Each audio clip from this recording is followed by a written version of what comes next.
Right, good morning, everyone. I'm Neil White, and I'm here on behalf of Semillas Cofan, which is an initiative that we've set up to promote and conserve the Cofan, as well as work towards the integration of indigenous knowledge and wisdom into mainstream European society. The Cofan are an indigenous group located in the Putumayo region of southern Colombia and northern Ecuador. And Ayahuasca, or Yage, as it's known in Colombia, is central to the Putumayo way of life, and the elders of the Cofan way of life, and the elders of the community, or taitas, as they're known in Colombia, have dedicated their lives to working with the medicine. The word taita actually means father. They can also be known as abuelo, which means grandfather, or el mayor, which means the elder. Okay. This is Taita Karawinketa. He is the most highly regarded taita in Colombia. He also features on the ICIA's website, and he's a good friend of Ben Delonen, the president of ICIA's. Taita Kerawin is not only a traditional doctor, he's also travelled the world campaigning for the rights of his people. He's been to Washington, London, Brussels, Geneva, Amsterdam, and Barcelona.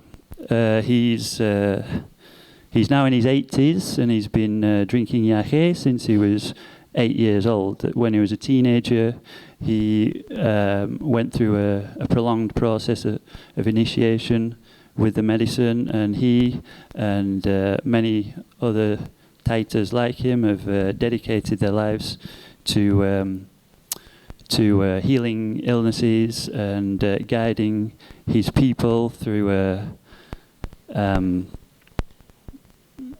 dynamic process of myth-making.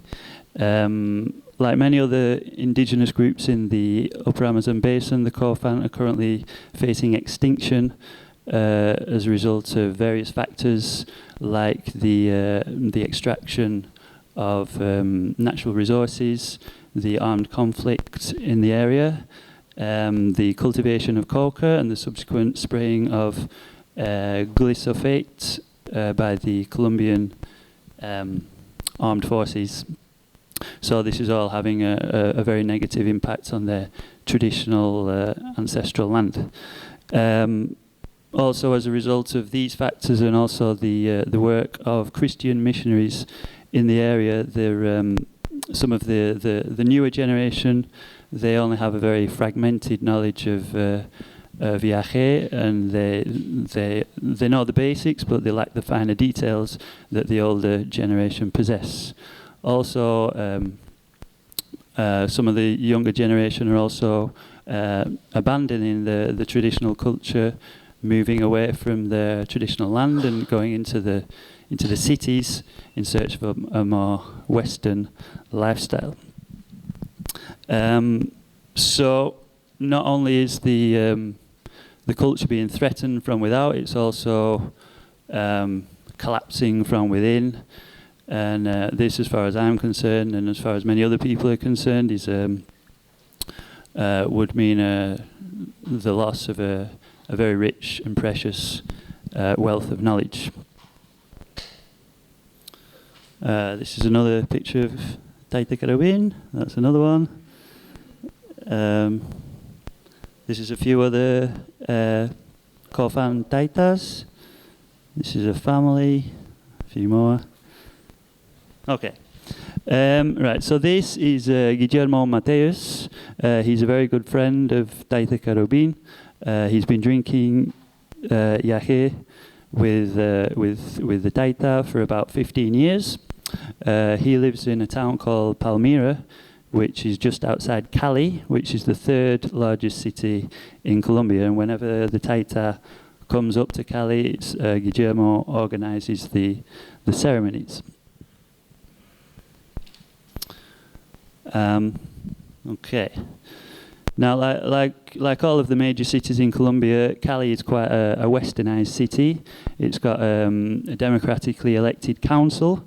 Up until the 1990s, it was the official religion was Catholicism. There's 3 private universities in the city, catering for the middle and upper classes.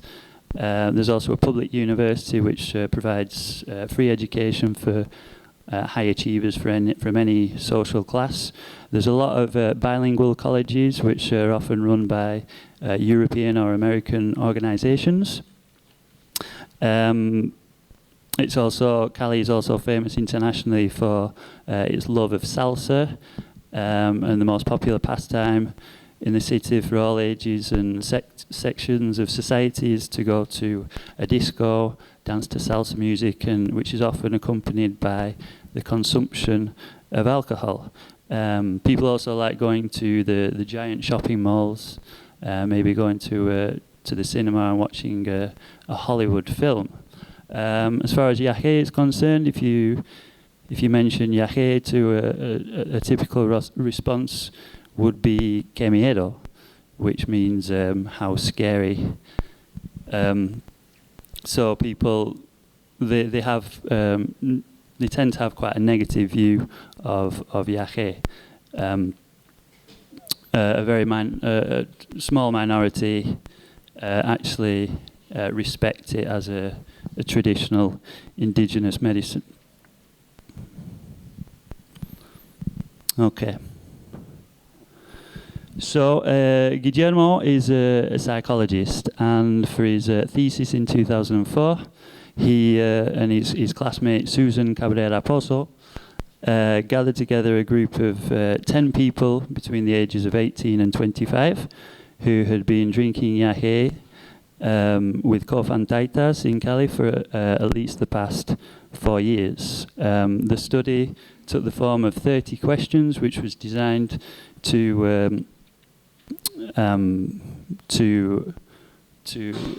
create an observation of the beliefs, myths, and ideas that these young people had about Yage and about the Cofan. So the questions were basically how they considered that their lives had been affected by taking Yage. These are a few examples of the questions that they asked in the interview. So yeah, how they considered that the life had changed, how it had affected their ability to make decisions, to plan their lives, the relationships with other people, and the role of the taita in the ceremony, and the structure of the ceremony, and things like that. So it was quite a comprehensive interview.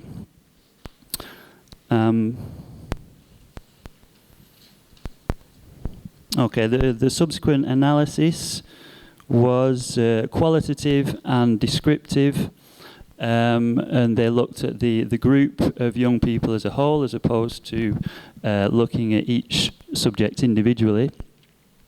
The answers were then cross-referenced and grouped into 22 inductive categories, including personal growth and evolution, a search for meaning, emotional guidance, self-esteem, a process of self-knowledge, a recognition of the value of life, personal integration with the universe, Yage as a medicinal plant, and the taita as an unconditional spiritual guide. Okay, so what Susan and Guillermo found was that basically Yage had caused quite profound changes in the lives of these young people. Among the most common ideas was the consideration of Yage as a healing plant at the physical, emotional, psychological, and spiritual levels. It was considered as a natural medicinal alternative which allowed for insight and interjection, the awareness and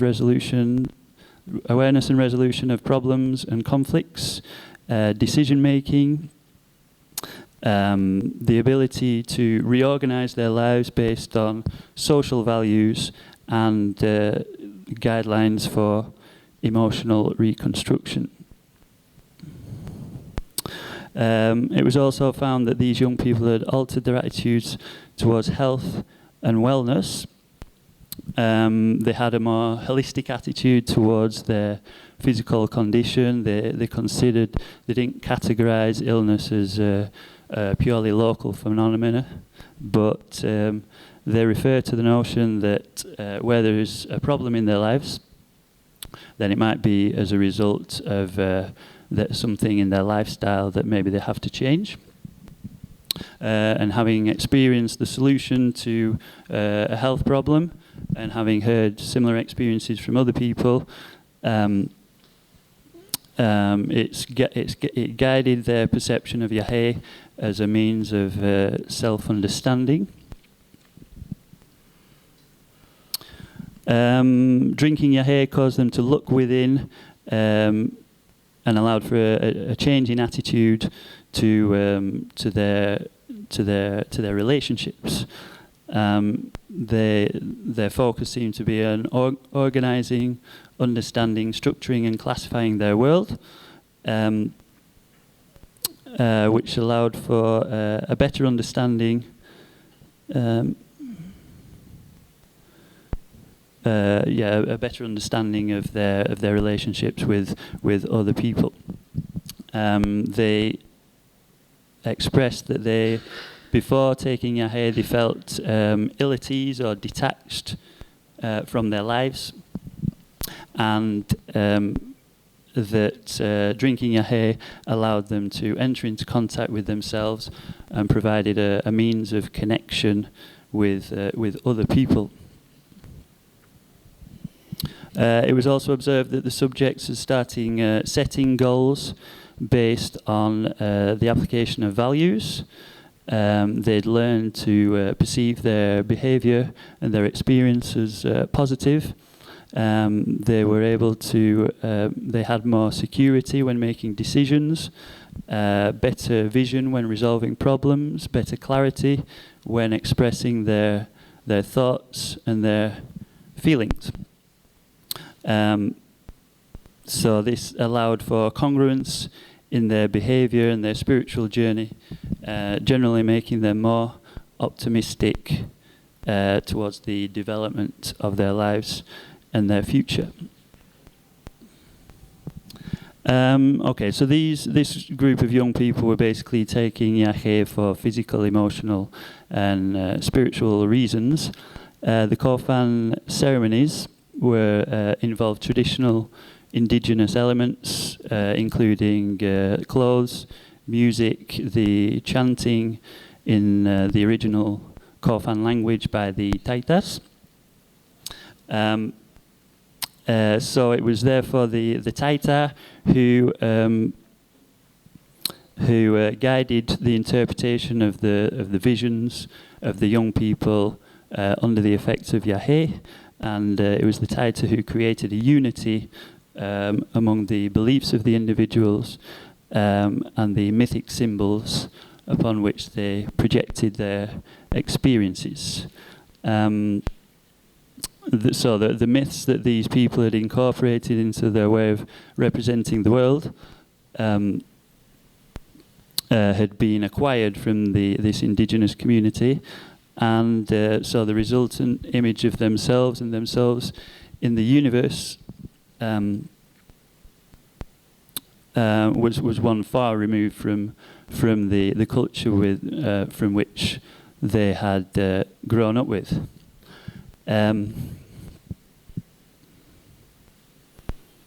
Okay. Right. So the results of the study was analysed according to a theoretical framework called social representations theory, which was originally developed in 1961 by a French psychoanalyst called Serge Moscovici.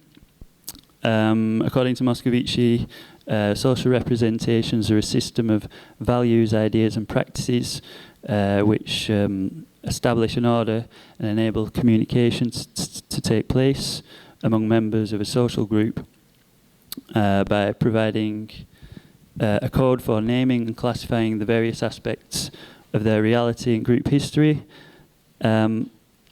enabling individuals to orientate themselves in their material and social world.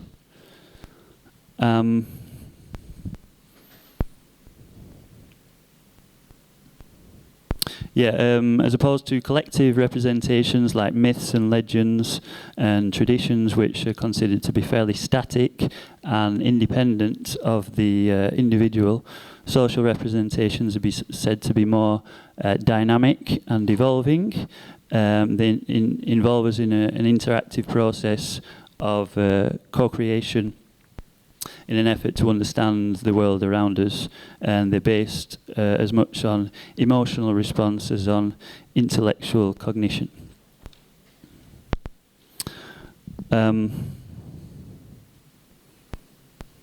So for example, I'm an English teacher, and a few weeks ago I was speaking to one of my Chinese students, and I was asking her about life in China. I asked her if she'd ever been to Tibet, and she said that no, Tibet was a dangerous place. And I said, why is it a dangerous place? And she said, oh, the people are really aggressive. And so I asked her about the Dalai Lama, and she said, the Dalai Lama's a bad man. And I said, why is he bad? And she said, because he tells lies about my government. He says my government treats Tibetan people badly, but they don't. They're really nice to them. So that's what happens when social relations are imposed upon an entire nation, and that's why Tibet continues to be denied their independence and their spiritual leader living in exile. So basically, so I'm here on I'm here on behalf of Semillas Cofan, which is an initiative that we've set up to try and promote and conserve the Cofan, as well as integrate indigenous knowledge and wisdom into mainstream European society. It's as far as I'm concerned, as advocates of Yage, the biggest challenge we face is to try and guide the social representations of European society towards a positive view of this medicine. So it's not about trying to save a poor and vulnerable indigenous group who can't look after themselves. The Cofan have been looking after themselves for a long time amid some of the most intense existential pressures you can imagine.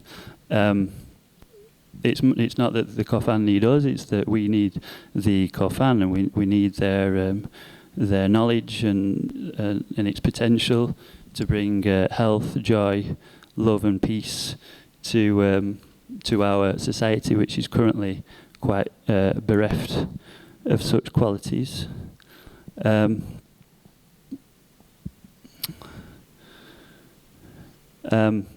pretty sure that some people in this room might have thought at one time in their lives about somebody that they know, or somebody that they've met that they really need to take Yage. And we've heard probably many times that Western society has lost its connection with nature, plagued with neuroses and anxiety and depression, and self-medicating with alcohol and antidepressants.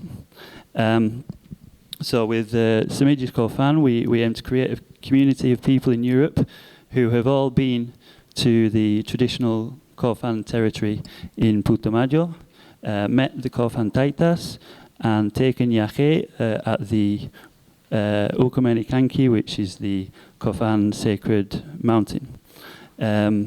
We hope that on their return to Europe, they will be able to contribute their talents and knowledge to the growth of the project. We're especially looking for academics, educators, filmmakers, writers and designers, and anyone who can help us raise awareness about the situation in Colombia and also work towards social change here in Europe. The idea is to base the project on an indigenous model of democracy whereby decisions would be made together. We would be using the social media to communicate, and we also plan an annual assembly where members can meet, come together, and exchange ideas and make their voices heard. In order to protect the traditional culture of the Cofan, anyone who's interested on going over to the traditional land will first have to apply for a position. There will be an interview, and there will also be a preparation course before they go, and hopefully, as things develop and the network grows, we will then be able to invite the Cofan Taitas over to Europe so that they can conduct ceremonies over here and get more people involved. The ultimate goal of Semillas Cofan is to build a bridge between the Cofan and the West.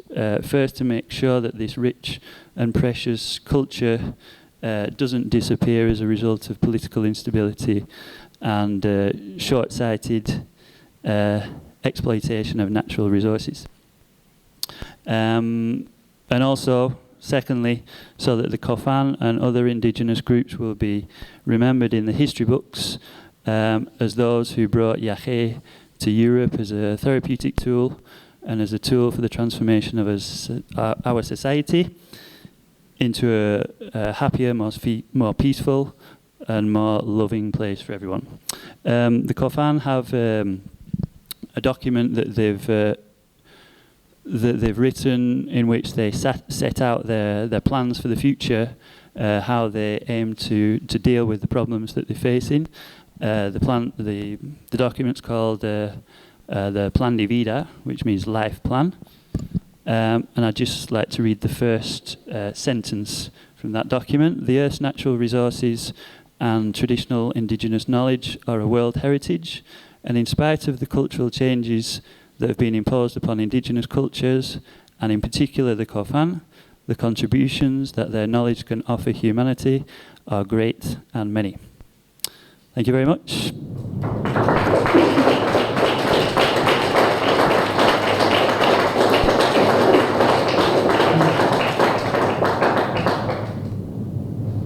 Thank you, Neil. I'm afraid we only have time for one question.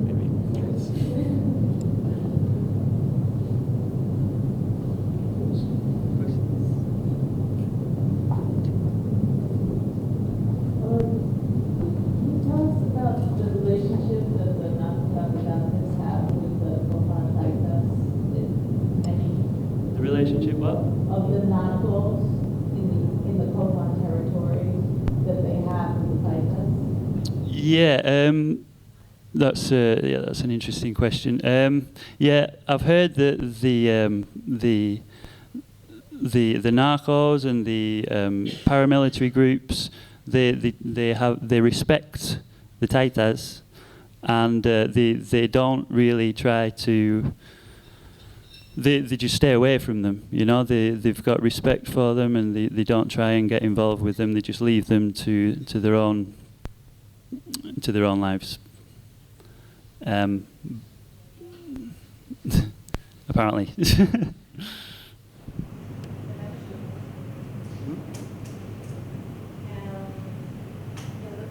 from Colombia, and the shaman is the most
sé cómo, y dijo el taita que lo vi, no sé cómo, exactamente, cayó un trueno mágicamente. Y desde ahí la historia es que si tiene tanto respeto, porque si entra algún frente armado, militar, su gobierno, a esta área sagrada, ellos son condenados o condenados por la montaña sagrada, que es un Frankie, no sé cómo explicarlo en inglés.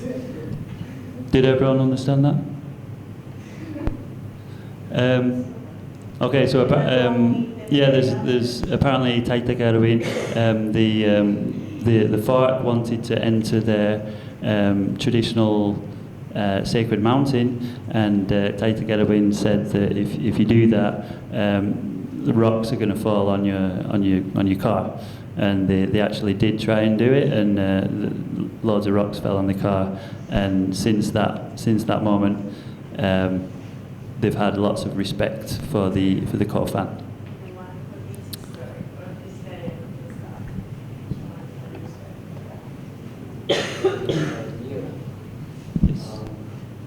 Hello, my name is Esteban. I'm also from Colombia. As is known, the Colombian social narratives, Yage is being pushed into black magic, into sorcery, into things like that. So in the collective imaginarium, there's a lot of myths about it, a lot of judgment.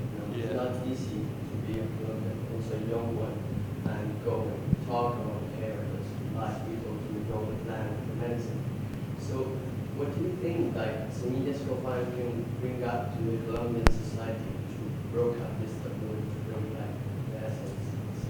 Yeah. Well, one thing about Colombian society is that it tends to have, mainstream Colombian society tends to have a lot of respect for Western society. In a lot of ways, they try and kind of copy Western society in their fashions and their culture. So if it was seen that Europe was interested in this phenomenon, and they were going to visit the traditional territories of the Cofan and the other indigenous groups, and they were playing an active interest in this culture, then maybe that would help to create a more positive view in Colombian society too. What do you think? I think it's a big challenge that let's cope with all the science and for example, I was thinking, documentaries. I have been seeing Ayahuasca and plant medicine documentaries from years ago, and the thing is they're all in English, almost all in English. So one good thing that can start happening is all this knowledge start to translate it in Spanish, and also there are foundations, there are libraries and institutions that are really interested in getting this knowledge in Colombia. But there is no media that can get into them. Yeah. So maybe a good thing to do is get a little bit in touch with that. Yeah. Yeah, that would be a good idea to translate, to make subtitles for all of the documentaries that have been made. Mm-hmm. Okay, thanks very much.